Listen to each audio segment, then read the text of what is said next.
Hello ಆಯುರ್ಸಿದ್ಧಿಯಿಂದ ಇವತ್ತು ನಾವು ಆಹಾರದ ಮಹತ್ವದ ಬಗ್ಗೆ ತಿಳ್ಕೊಳ್ಳೋಣಂತೆ. ಹೇಗೆ ಅಂತಂದ್ರೆ ನಮ್ಮ ದೇಹ ಪಂಚಮಹಾಭೂತಗಳಿಂದ ಮಾಡಲ್ಪಟ್ಟಿರೋದು. ಆಹಾರನು ಪಂಚಮಹಾಭೂತಗಳಿಂದ ಮಾಡಲ್ಪಟ್ಟಿರೋದು. ಹಾಗಾಗಿ ಪಂಚಮಹಾಭೂತಗಳಿಂದ ಮಾಡಲ್ಪಟ್ಟಿರೋ ನಮ್ಮ ದೇಹನ ಸಂರಕ್ಷಣೆ ಮಾಡಲಿಕ್ಕೆ ಪಂಚಮಹಾಭೂತಗಳಿಂದ ಮಾಡಲ್ಪಟ್ಟಿರೋ ಆಹಾರದ ಸೇವನೆ ಬಹುಮುಖ್ಯ ಆಗುತ್ತೆ. ಪಂಚಮಹಾಭೂತಗಳು ಅಂದರೆ ಭೂಮಿ, ಆಕಾಶ, ಅಪ್, ತೇಜ, ವಾಯು, ಈ 5 ತತ್ವಗಳು. ಅಂದರೆ ಭೂಮಿ, ಆಕಾಶ, ಗಾಳಿ, ನೀರು, ಈ ರೀತಿ ಎಲ್ಲ 5 ತತ್ವಗಳು. ಭೂಮಿಯಲ್ಲಿ ಇವಾಗ ನಮ್ಮ ಬೆಳೆ ಬೆಳೆಯೋದು ಹೇಗೆ ಅಂತಂದರೆ ಅದೇ ರೀತಿ ದೇಹದ ಸ್ಟ್ರಕ್ಚರ್ ಬರೋದು ದೇಹಕ್ಕೆ ಭೂಮಿಯಿಂದ.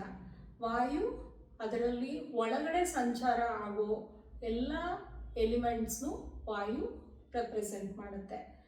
ಆಕಾಶ ಈಗ ಒಳಗಡೆ ಸ್ಪೇಸಸ್ ಅಂದರೆ ಈಗ ಹೇಗೆ ನಮ್ಮ ಮನೆಯಲ್ಲಿನೂ ಕೆಲವು ಎಂಟಿ ಸ್ಪೇಸಸ್ ಇರುತ್ತೋ ದೇಹದಲ್ಲೂ ಅದೇ ರೀತಿ ಇರುತ್ತೆ. ಹಾಗೆ ಭೂಮಿ, ಆಕಾಶ, ವಾಯು ಆಯಿತು. ನೀರು ತುಂಬ ಇಂಪಾರ್ಟೆಂಟ್ ತತ್ವ. ದೇಹದಲ್ಲಿ ಸರ್ಕ್ಯುಲೇಷನ್ ಆಗಬೇಕು ಅಂತಂದರೆ ಕೆಲವು ಅಂಶಗಳು ಒಂದು ಜಾಗದಿಂದ ಇನ್ನೊಂದು ಜಾಗಕ್ಕೆ ದೇಹ ಸಂಚಾರ ಮಾಡೋದೆಲ್ಲನೂ ಜಲತತ್ವದಿಂದಲೇ ಆಗುತ್ತೆ. ಹೀಗೆ 5 ತತ್ವಗಳು 5 ಥರ ನಮ್ಮ ಬಾಡಿಲಿ ಸ್ಟ್ರಕ್ಚರ್ಸ್ನ ರೆಪ್ರೆಸೆಂಟ್ ಮಾಡುತ್ತೆ. ಆಹಾರನೂ ಅದೇ ತತ್ವಗಳೆಲ್ಲನೂ ಇರುತ್ತೆ. ಇನ್ನು ಸಿಂಪಲಾಗಿ ಹೇಳಬೇಕು ಅಂತಂದರೆ ಆಹಾರ ಷಡ್ರಸಯುಕ್ತವಾಗಿ ಇರಬೇಕು. ಆವಾಗ ಈ ಪಂಚಮಹಾಭೂತಗಳು 5 ಪೋಷಣೆ ಮಾಡಲಿಕ್ಕೆ ದೇಹಕ್ಕೆ ಅನುಕೂಲ ಆಗುತ್ತೆ. ಷಡ್ರಸಗಳು ಅಂದರೆ 6 ರಸಗಳು ಆಹಾರದಲ್ಲಿ ಇರಬೇಕಾಗಿದ್ದು ಯಾವ್ಯಾವಪ್ಪ ಅಂದರೆ ಮಧುರ, ಆಮ್ಲ, ಲವಣ, ಕಟು, ತಿಕ್ತ, ಕಷಾಯ. ಈ 6 ರಸಗಳು. 6 ರಸಗಳು ಯಾವ್ಯಾವುದು ಅಂದರೆ ಸಿಹಿ, ಕಹಿ, ಉಪ್ಪು, ಹುಳಿ, ಖಾರ. ಈ 6 ತತ್ವಗಳು. ಈ 6 ತತ್ವಗಳು ದೇಹದಲ್ಲಿ ಯಾಕೆ ಮುಖ್ಯ ಅಂತ ಅಂದರೆ ದೇಹದಲ್ಲಿ ಇವಾಗ ಜೀರ್ಣಶಕ್ತಿ ಆಗಬೇಕು ಅಂತಂದರೆ ಎಲ್ಲ ಸೆಕ್ರೇಷನ್ಸ್ ಇವಾಗ ಹೊಟ್ಟೆಯಲ್ಲಿ ಸ್ಟಮಕ್ ಜಠರದಲ್ಲಿ ಕೆಲವು ಸೆಕ್ರೇಷನ್ಸ್ ಆಗಬೇಕು. ಲಿವರ್ನಿಂದ ಕೆಲವು ಸೆಕ್ರೇಷನ್ಸು ಜಠರಕ್ಕೆ ಬರಬೇಕು. ಪ್ಯಾಂಕ್ರಿಯಾಸ್ನಿಂದ ಕೆಲವು ಸೆಕ್ರೇಷನ್ಸ್ ಬರಬೇಕು. ಜೊತೆಗೆ ಇಂಟೆಸ್ಟೈನ್ಸಲ್ಲಿ ಕೆಲವು ಸೆಕ್ರೇಷನ್ಸ್ ಅಂದರೆ ಸ್ರಾವಗಳು, ಜೀರ್ಣ ಗ್ರಂಥಿಗಳು ಸ್ರಾವ ಆಗಬೇಕು. ಅದು ಎಲ್ಲಿಂದ ಶುರುವಾಗುತ್ತೆ ಅಂದರೆ ಬಾಯಿನಿಂದನೇ ಶುರುವಾಗುತ್ತೆ. ಇವಾಗ ಊಟ ಅಂತ ನೆನೆಸ್ಕೊಂಡಿದ ತಕ್ಷಣ ಬಾಯಿನಲ್ಲಿ ನೀರು ಬರುತ್ತೆ. ಅಥವಾ ನಿಮ್ಗೆ ಇಷ್ಟವಾದ ಯಾವುದೋ ಒಂದು ಪದಾರ್ಥದ ಬಗ್ಗೆ ಯೋಚನೆ ಮಾಡ್ತಿದ್ದಂಗೆ ಬಾಯಿನಲ್ಲಿ ನೀರು ಬರುತ್ತೆ. ಅದಕ್ಕೆ ನಾವು ಏನು ಹೇಳ್ತೀವಿ, ಸ್ಟಿಮ್ಯುಲೇಷನ್ ಅಂದರೆ ಪ್ರಚೋದನೆ. ಅದಕ್ಕೆ ಈ ಪ್ರಚೋದನೆ ಮಾಡಬೇಕು ಅಂತಂದರೆ ಆಹಾರ ಷಡ್ರಸಯುಕ್ತವಾಗಿದ್ದಾಗ ಮಾತ್ರ ಯಾವ್ಯಾವ ಗ್ರಂಥಿಗಳು ಎಲ್ಲೆಲ್ಲಿ ಏನೇನು ಸ್ರಾವ ಮಾಡಬೇಕು ಅದು ಮಾಡಲಿಕ್ಕೆ ಸಾಧ್ಯ. ಹಾಗಾಗ್ಬಿಟ್ಟು ನಾವು ಇದೆಲ್ಲ 6 ರಸಗಳನ್ನು ಇನ್ಕ್ಲೂಷನ್ ನಮ್ಮ ಫುಡ್ನಲ್ಲಿ ಮಾಡ್ಕೊಳ್ತಾ ಬರಬೇಕು. ಎಲ್ಲನೂ ಹಾಗನ್ಬಿಟ್ಟು ಎಲ್ಲ ಹೆಚ್ಚು ಮಾಡ್ಕೊಳ್ಳಿ ಅಂತ ಹೇಳ್ತಾ ಇಲ್ಲ. ಅದು ಒಂದು ಬ್ಯಾಲೆನ್ಸ್ಡ್ ಆಗಿರಬೇಕು.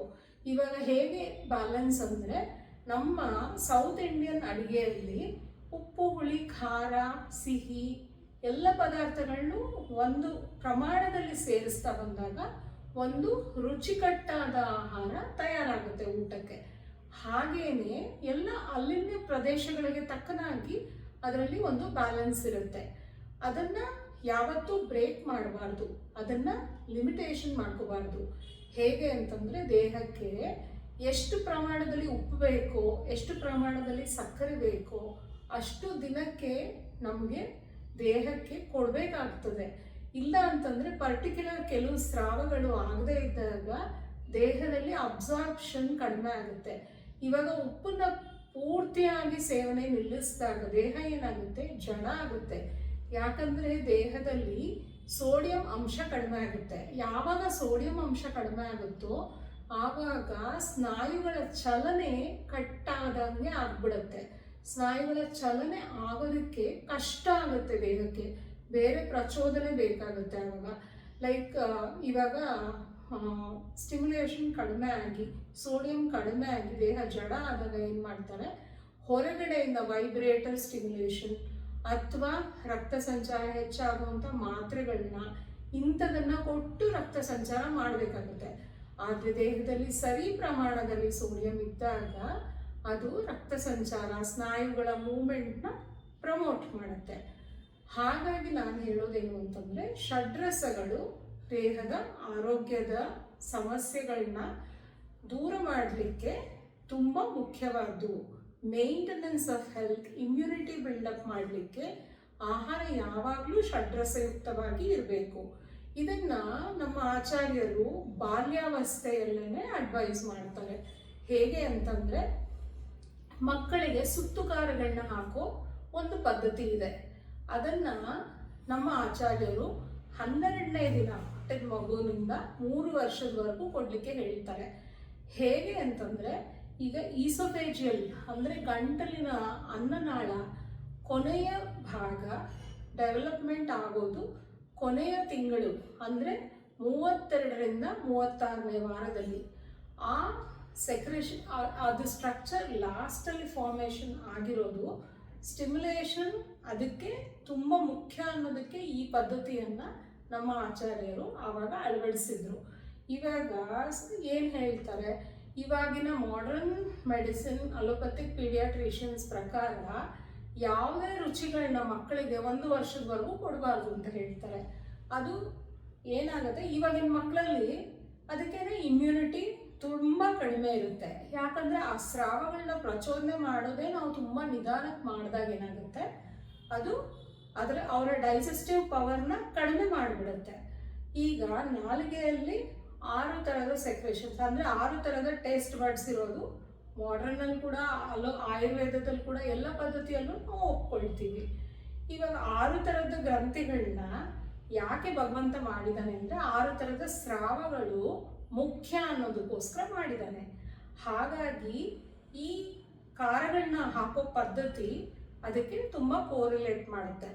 ಅದನ್ನು ಹೇಗೆ ಅಂತಂದರೆ, ಇವಾಗ ಸುತ್ತು ಖಾರಗಳಲ್ಲಿ ಮೆಣಸು, ಜಾಕಾಯಿ, ತ್ರಿಫಲ ಅಂದರೆ ಆಮಲಕ್ಕಿ, ವಿಭೀತಕ್ಕಿ, ಈ ರೀತಿ ದ್ರವ್ಯಗಳನ್ನ, ಅಳಲೆಕಾಯಿ ಹೇಳ್ತಾರಲ್ಲ, ಇದು ಎಲ್ಲ ಸರ್ವರೋಗಗಳನ್ನು ನಾಶ ಮಾಡೋ ಶಕ್ತಿ ಇದೆ. ಈ ರೀತಿ ಇರೋ ದ್ರವ್ಯಗಳನ್ನ ನಾವು ತುಂಬ ಇನಿಷಿಯಲ್ ಸ್ಟೇಜಸ್ಸಿಂದ ಕೊಡ್ತಾ ಬಂದಾಗ ನಾರ್ಮಲಿ ಲಿವರ್ ಸೆಕ್ರೇಷನ್ಸ್ ಆಗಲಿ, ಇಂಟೆಸ್ಟೈನಲ್ ಸೆಕ್ರೇಷನ್ಸ್ ಆಗಲಿ, ಜಠರದಲ್ಲಿ ಆಗಬೇಕಿರೋ ಸೆಕ್ರೇಷನ್ಸ್ ಆಗಲಿ ಎಲ್ಲನೂ ಸ್ವಲ್ಪ ಮಟ್ಟಿಗೆ, ಅದು ತುಂಬ ಕಡಿಮೆ ಪ್ರಮಾಣದಲ್ಲಿ ಕೊಡೋದು. ಇದನ್ನು ಕೊಡ್ತಾ ಬಂದಾಗ ಏನಾಗುತ್ತೆ, ಆ ಸ್ಟಿಮ್ಯುಲೇಷನ್ಸ್ ಅವ್ರಿಗೆ ಚಿಕ್ಕ ವಯಸ್ಸಿನಿಂದನೇ ಆಗ್ತಾ ಬಂದಾಗ ಡೈಜೆಸ್ಟಿವ್ ಪವರ್ ಚೆನ್ನಾಗಿರುತ್ತೆ, ಇಮ್ಯುನಿಟಿ ಚೆನ್ನಾಗಿ ಬಿಲ್ಡಪ್ ಆಗುತ್ತೆ. ಹಾಗಾಗಿ ನಮ್ಮ ಹಳೆಯ ಪದ್ಧತಿಗಳನ್ನ ನಾವು ಮತ್ತೆ ಅಳವಡಿಸ್ಕೊಂಡು ನಮ್ಮ ಮುಂದಿನ ಪ್ರಜೆಗಳನ್ನ ಹೆಲ್ತಿಯಾಗಿ ಮಾಡೋಣಂತೆ. ಇದರ ಬಗ್ಗೆ ಹೆಚ್ಚಿನ ವಿವರಣೆಗಳು ಬೇಕು ಅಂತಂದರೆ, ಗರ್ಭ ಪೋಷಣೆ ಮತ್ತು ಮಕ್ಕಳ ಪೋಷಣೆ ಬಗ್ಗೆ ನಮ್ಮಲ್ಲಿ ಹೆಚ್ಚಿನ ಮಾಹಿತಿ ಸಿಗುತ್ತೆ. ಗರ್ಭ ಸಂಸ್ಕಾರ ಅನ್ನೋದು ಒಂದು ಅಂದರೆ ತುಂಬ ಇಂಪಾರ್ಟೆಂಟ್ ಚಿಕಿತ್ಸೆ. ಗರ್ಭಿಣಿ ಚರ್ಯ ಮತ್ತು ಕನ್ಸೆಪ್ಷನ್ ಆಗಲಿಕ್ಕೆ ತೊಂದರೆ ಇದ್ದು ಆವಾಗ ಅಸಿಸ್ಟೆನ್ಸ್ ಬೇಕು ಅಂತಂದರೆ ನಮ್ಮಲ್ಲಿ ತುಂಬ ಒಳ್ಳೆಯ ಚಿಕಿತ್ಸೆ ಲಭ್ಯ ಇದೆ. ನಮ್ಮಲ್ಲಿ ಕಾಂಟ್ಯಾಕ್ಟ್ ಮಾಡ್ಬೋದು. ಆಯುರ್ಸಿದ್ಧಿಯಲ್ಲಿ ಅದಕ್ಕೆ ಚಿಕಿತ್ಸೆ ಇರುತ್ತೆ. Thank you.